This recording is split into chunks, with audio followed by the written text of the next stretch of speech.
Hi everyone, it's been a while.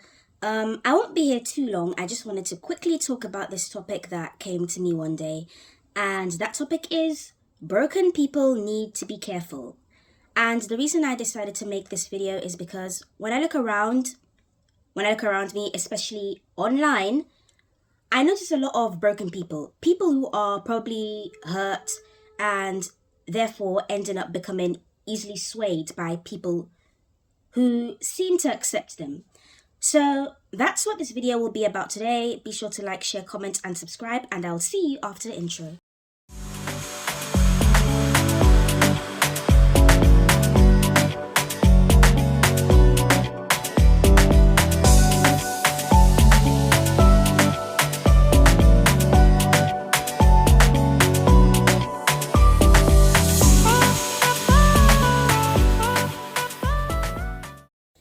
So, I'm not talking from a place of being oblivious. I know what it feels like to be broken as a person at one point in my life, and I can understand why some people end up less fortunate than me as a result.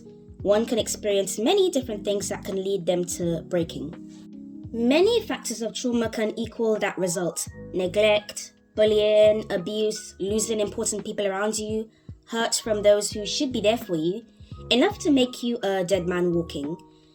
Everyone gets through it, but not all that get through it come out better or positive.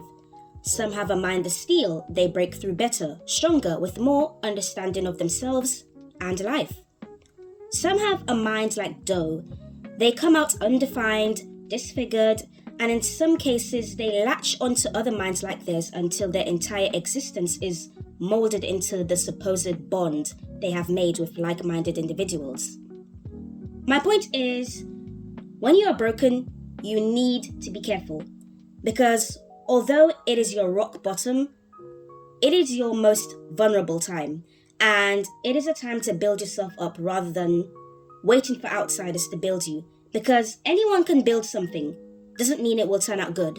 Online cults exist. Online cults fall into a specific category of cults where control over emotion and thought paves the way for control over behaviour and environment. Let me explain what I mean. So much of how cults control their members is hinged on isolating them and corrupting their worldview. Without explicit control over a cult member's environment or their behaviour, the psychological elements of a cult's influence have to do the heavy lifting. What follows is an assault on the world you thought you lived in.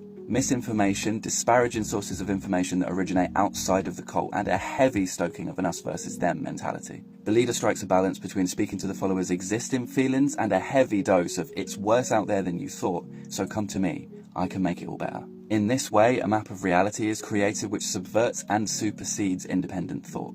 It acts like a filter through which all new experiences pass. The cult member then will righteously see to controlling their own environment and their own behaviour in accordance with this cult's new truth.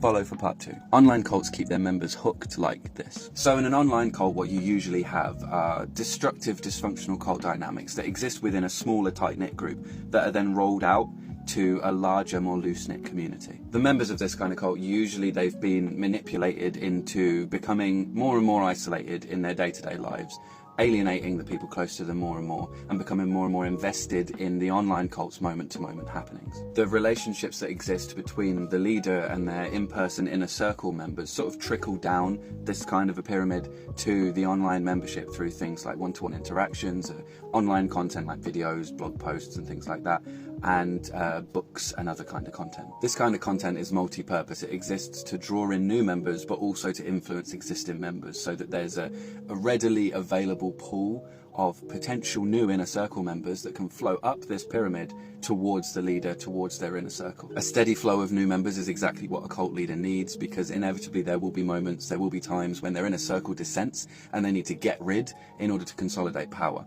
In fact, talking about that and talking about content that's made to influence members, I've seen online content that's made specifically to influence a particular inner circle member in order to bring them in line and to make them do what the leader wants them to do. It's this kind of content is like a multi-purpose tool that cult leaders can use, but as far as its role in an online cult goes, it really exists to bring in new members and to influence existing members. Follow for more cult info. I remember when I was broken, before I took responsibility of myself and how I wanted to live, I was easily influenced. To paint a better picture, I had lost someone important to me. I didn't know how to process it. I spent a lot of time alone with my thoughts, or what people would call inner demons. To add to that, while I was going through that as a young teenager, I had also just deconstructed from Christianity. I thought I was better, but I didn't realize I was, in a way, exposed to outside influence.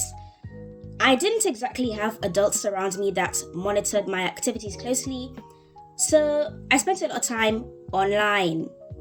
And that is the worst situation to be in. Broken and online. You either meet the best people ever, or total nutcases that thrive on taking advantage of lost souls. It was a pretty vulnerable time of my life. And because I was in this state of mind, I ended up joining a lot of online groups, even YouTube channels, where I thought I was meeting people like me. And of course, they were quite similar in a way, maybe having traumatic pasts as well.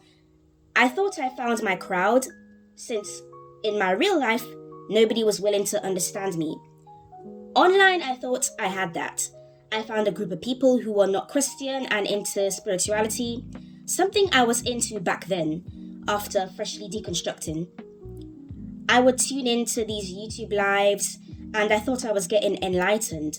But later down the line, I realized the leaders of these groups were problematic and depended on broken people to support them. I swear, every leader of these groups, they were put in jail or have a case at least. And now that I've grown, I'm not a teenager anymore, and I'm looking back at it, I realized low-key I was passively in an online cult. And when you're broken, you never realize when you are in one because you are so desperate to be understood and accepted somewhere. You are no longer you. You become a vessel of the group you have joined. Being an individual is no longer part of your existence. And I'm all for teamwork, but when you become part of a group of people who make the same arguments, check yourself. You become a zombie for that sector you are a part of, and you damn near don't think for yourself. How do you actually start healing? Truly healing? Listen up, okay? You are gonna sit there and I want you to think through the negative things that you have been through. Imagine them happening. Really take yourself back to that place. It is not gonna be easy. So don't expect it to be, but it is going to be worth it. Once you've gone back to that dark place, whether it was when you were a child or a teenager, you're going to sit there and you are going to accept the fact that it happened. Acceptance is going to free... Not my fan falling on me, but acceptance is going to free you. So many times something will happen, right? And you don't accept it, but your body has to experience it. Even if you shut yourself down mentally, your body remembers. The body keeps score. How you physically felt in that moment is going to be re-triggered in the present moment every time that you're triggered by this thing that happened. What you want to do is imagine that thing happening in your mind. Go to it, and then you're going to sit down and you're going to accept it. But then you're going to imagine yourself now consoling the version of you that thing happened to in that moment when it was happening. So basically, an example, I would imagine myself now and myself that was traumatized in the same room together with the thing happening. But instead of it happening, it's going to be me consoling her, saying that you are okay. You are totally fine. And what you want to do is try to feel that feeling of safety, of being okay in that moment that happened in the past. But you're going to try to feel okay in your body now while you're experiencing it in your mind. This is going to train your body to know that you're okay now, you're good now. Shadow work is not easy, okay? It is not easy, and I'll continue to say that, but it is so worth it. And this is just one of the methods that you can use to do shadow work and to heal. If you are less of a visual person and you want to write it down, there is a shadow work guidebook right here for you to purchase. You don't have any excuses, and you don't want to pass these things on to your children, right? Because the things that we don't heal from, we're going to pass on to not only other people, but possibly your kids if you're going to have some. And if not your kids, then your eventual lover.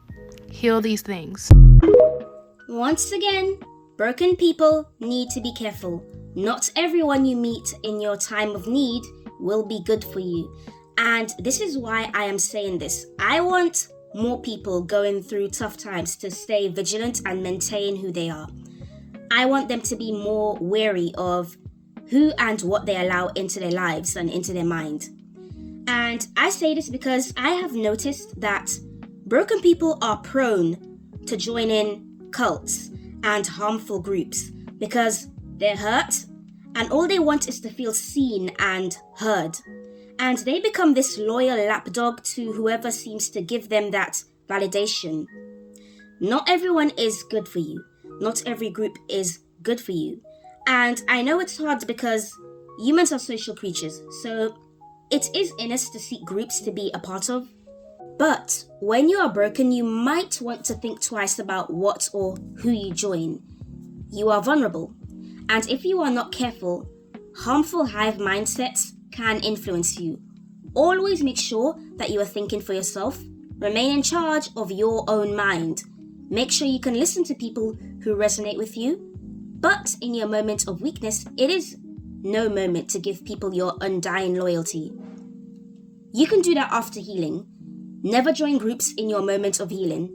Take the messages you need and move on. The goal is to build yourself until you are stable, not a community outside yourself.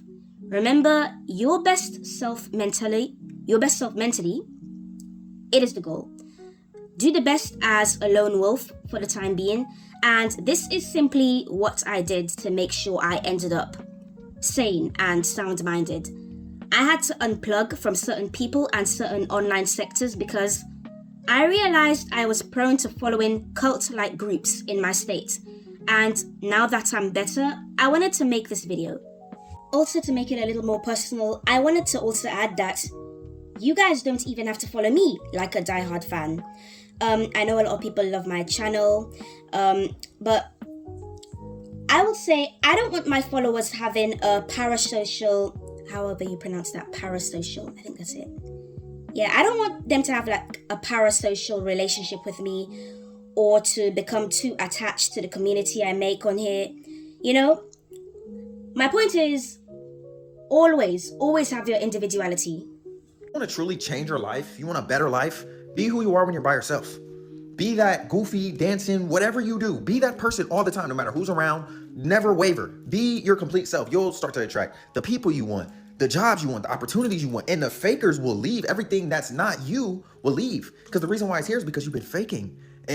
Or because I feel like sometimes you're convinced that that's you when really you know it's not. Be that person that you are by yourself, unashamed. Because there's a certain energy that it gives off to where people want to be around you because they know you're not faking. They know you won't lie to them. Like, be who you are. It's almost disrespectful to not be yourself when you're out. Like, I feel like that's why everybody's so depressed. Always, they're masking and not truly being who they want to be. They feel like they can't be that person until they get home. So now they hate their life. You want to change your life? You want new opportunities, new friends, new things in your life? Be who you are when you are completely by yourself. Be the most authentic person you can be, and your whole life will change. I've done this and it works. You do not have to think like me. You do not have to sound like me. You don't have to do anything like me, or anything at that. And I say that because I notice on YouTube, especially now that I'm a YouTuber on there, I've noticed, or any online platform, followers tend to create these fan-based type of relationships with the people they follow. Please don't do that with me. I'm not perfect or all-knowing. I'm a regular person and I'm young. I make mistakes. I change my mind. My point is, don't lose yourself no matter what message you subscribe to, especially if you are broken. But that's all for today. Like, share, comment, subscribe, and I will see you in the next video. Bye! Being yourself will not make people like you. It would actually do the total opposite. A lot of y'all are looking for your soul tribes, and you have to understand, in order for you to find your soul tribe, you literally have to be yourself. Why? Because the people who really love you, who are meant for you, when you are being yourself, they still love you. When you set boundaries, they still love you. When you tell them, hey, I don't like that, or hey, I don't want you doing this, they will act accordingly. Because they love you. They want to be a part of your life. They see that you're an asset in their life. That's why you have to be yourself. And really it be your own family. When you are yourself around your own family and you stop people pleasing and stop just being so nice to everybody, you'll see how much they don't like you. But that's good. Because when you do the same thing and people actually love you for that, you'll see the people who are for you. So you have to be yourself so that you find your friends, so that you find your man, so that you find your woman. This is why you have to be yourself. It's so important. So always, always be yourself.